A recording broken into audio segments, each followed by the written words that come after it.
आज की क्लास में हम पढ़ने वाले हैं प्रूफ ऑफ गाउस लॉ, यानी हम इस क्लास में गाउस लॉ को प्रूव करेंगे।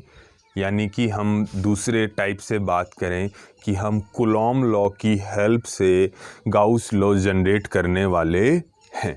तो देखिए क्या करेंगे, सबसे पहले एक पॉइंट चार्ज लिया जाएगा। पॉइंट चार्ज को पुट करेंगे स्फीयर के सेंटर पे। तो ये हमारे पास क्या है, एक स्फीयर है, होलो स्फीयर, और स्फीयर के सेंटर पे हमने क्या पुट कर दिया, पॉइंट चार्ज प्लस क्यू को पुट कर दिया है। तो ये बात हम लिख भी लेते हैं साथ साथ में।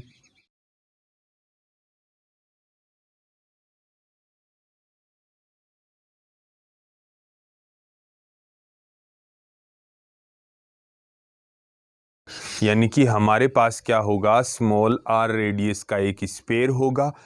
इसकी रेडियस कितनी है, स्मॉल आर रेडियस का स्फीयर है, और इस स्फीयर के सेंटर पर हमें क्या कर देना है, आइसोलेटेड पॉजिटिव चार्ज पुट कर देना है प्लस क्यू। अब क्या करेंगे, देखिए इसकी सरफेस पर हम कोई भी पॉइंट पी कंसीडर कर लेते हैं। मैंने ये पॉइंट पी कंसीडर किया। क्या किया मैंने, पॉइंट पी कंसीडर किया। तो ये चार्ज से कितना डिस्टेंस पर है, ये चार्ज से इसका डिस्टेंस कितना हुआ, पॉइंट पी का आर रेडियस के इक्वल हो जाएगा। तो पॉजिटिव क्यू की रेस्पेक्ट में पी पॉइंट पर हमें क्या निकालना है, इलेक्ट्रिक फील्ड इंटेंसिटी निकालनी है। तो देखिए क्या लिखूंगा मैं, electric field at point P on the surface of sphere,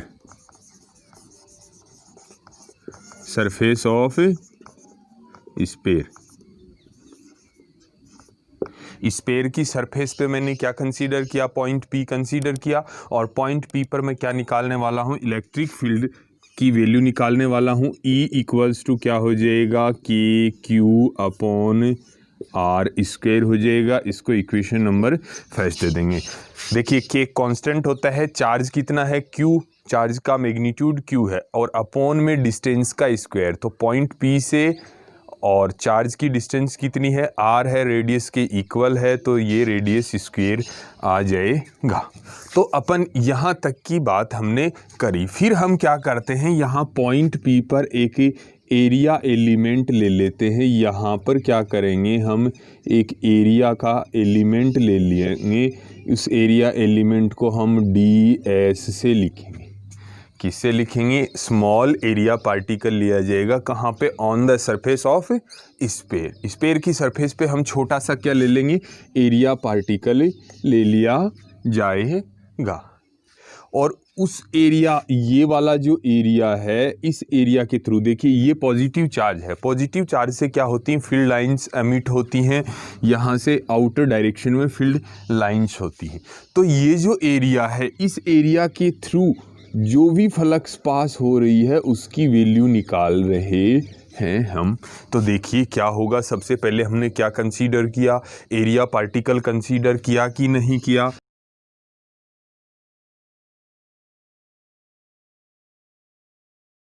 area element क्या ले लिया हमने, ds ले लिया, p पॉइंट पर कंसीडर किया है। अब क्या करेंगे, इस एरिया एलिमेंट के थ्रू जो फ्लक्स पास हो रही है उसकी वैल्यू फाइंड आउट करने वाले हैं। क्या निकालने वाले हैं, इलेक्ट्रिक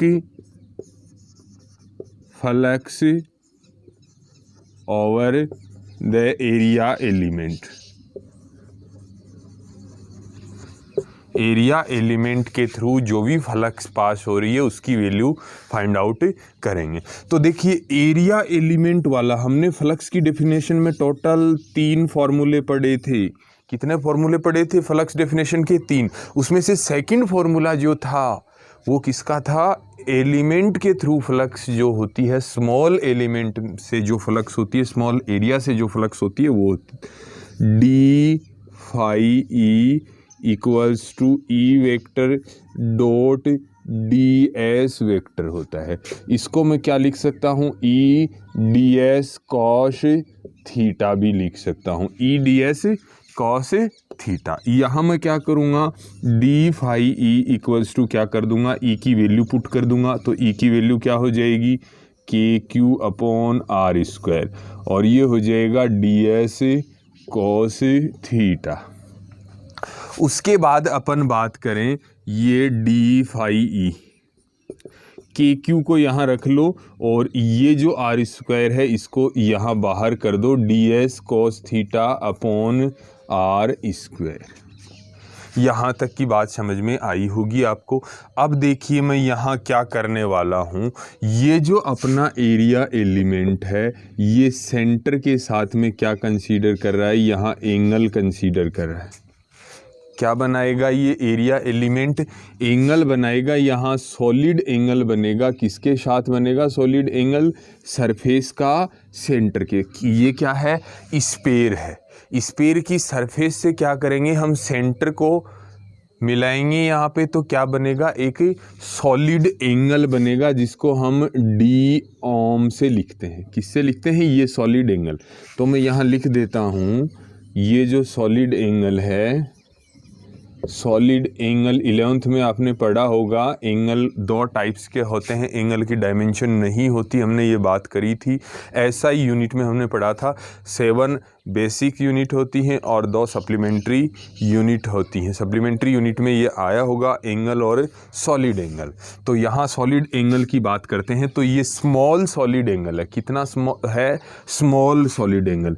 तो ये हो जाएगा D ohm equals to D S, ये वाला एरिया कितना हुआ, डी एस, और अपोन में क्या हो जाएगा, आर स्क्वायर, ये वाला डिस्टेंस कितना है, आर है, और ये आ जाएगा कॉस थीटा। ये हो जाएगा सॉलिड एंगल। यानी यहाँ पे हम क्या लिख देंगे, डी ओम लिख देंगे।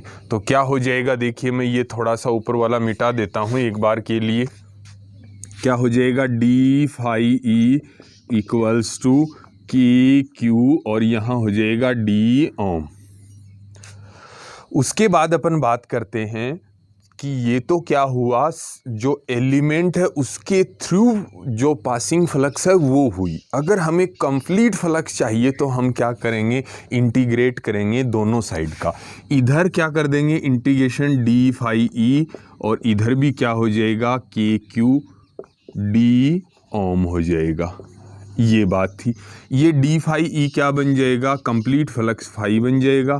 और इस तरफ करेंगे इंटीग्रेशन तो ये क्या हो जाएगा, के क्यू तो बाहर आ जाएगा और ये डी ओम हो जाएगा। ये क्या है, सॉलिड एंगल है। मैं आपको बता दूं, एक पॉइंट के सराउंडिंग जो प्लेन एंगल होता है वो मैक्सिमम क्या होता है, जैसे ये पॉइंट है, इसके सराउंडिंग मैक्सिमम प्लेन एंगल कितना बनता है, 2 पाई यानी 360 बोलते हैं। और एक पॉइंट के सराउंडिंग सॉलिड एंगल की बात करें, left right up down front back, जो सॉलिड एंगल है इसके सराउंडिंग, ये कंप्लीट सॉलिड एंगल क्या होता है, 4 पाई होता है। यानी हम इसको दूसरे टाइप से भी अगर स्टडी करना चाहें तो मैं यहाँ बता सकता हूँ आपको कि ये जो सॉलिड एंगल है ये मिनिमम क्या होता है 0 और मैक्सिमम क्या होता है 4 पाई होता है।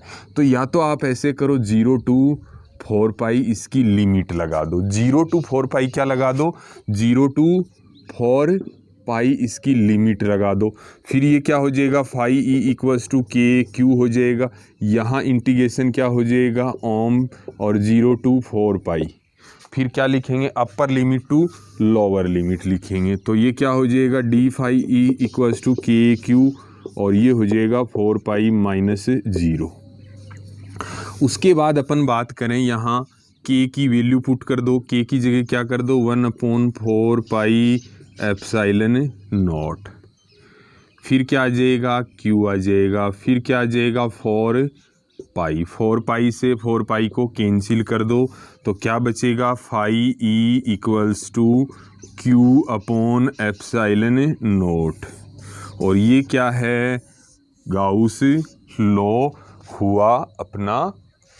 ये क्या हुआ, गाउस लॉ हो गया। ओके, तो यहाँ तक की बात थी। हमें ध्यान रखना है यहाँ, एक तो ये फॉर्मूला ध्यान रखना है सॉलिड एंगल का, डी एस कॉस थीटा, और अपॉन रेडियस स्क्वेयर होगा, जिसको क्या बोलेंगे, सॉलिड एंगल, ये वाला सॉलिड एंगल बोला जाएगा। यानी कि अपन बात करें यहाँ पर हम क्या करते हैं, एक पार्ट ले लेते हैं जो सेंटर के साथ में क्या कंसीडर करता है, सॉलिड एंगल, जिसको अपन डी ओम बोलते हैं। सरफेस का क्या ले लेते हैं, एक एरिया एलिमेंट ds ले लेते हैं जो सेंटर के साथ में क्या कंसीडर करेगा, एंगल, जिसको सॉलिड एंगल बोलेंगे डी ओम। और उस सॉलिड एंगल का मिनिमम वैल्यू तो 0 होता है और मैक्सिमम वैल्यू 4 पाई होता है। क्या होता है, यानी ये जो एरिया पार्टिकल है ds, इसको स्मॉल करें या एनलार्ज करें, स्मॉल करेंगे तो एरिया ds 0 हो जाएगा, तो एंगल भी कितना होगा, सॉलिड एंगल 0। और इसको मैक्सिमाइज कर दें, यानी ये कंप्लीट एरिया लेंगे तो ये वाला कंप्लीट सॉलिड एंगल कितना हो जाएगा, 4 पाई हो जाएगा। ये बात आपको याद रखनी है। तो यहाँ हमने 0 to 4 पाई वेरी कर सकता है ये एंगल, तो 0 to 4 पाई इसकी लिमिट लगा दी। या आप सीधा लर्न कर लो कि ये डी ओम का इंटीग्रेशन क्या होता है, आप सीधा भी यहाँ ऐसे लर्न कर सकते हो, इंटीग्रेशन डी ओम क्या होता है, 4 पाई होता है। अगर बायो की स्टूडेंट हो, आपको नहीं याद रहता है तो ये भी याद कर सकते हो, डी ओम इक्वल्स टू 4 पाई। और उसके बाद लिमिट रख के के की वैल्यू यहाँ पुट कर दो, 4 पाई एप्सिलॉन नॉट, 4 पाई से 4 पाई कैंसिल हो जाएगा और ये क्या निकल गया, गाउस लॉ आ गया। ये किसकी हेल्प से निकाला है हमने, कूलॉम लॉ से इलेक्ट्रिक फील्ड निकाला। इलेक्ट्रिक फील्ड क्या आया, K Q upon R square, फिर फ्लक्स निकाला D phi equals to E D S, और फिर उसमें ई की वैल्यू रख दी, इंटीग्रेशन कर दिया और ये गाउस लॉ आ गया अपना।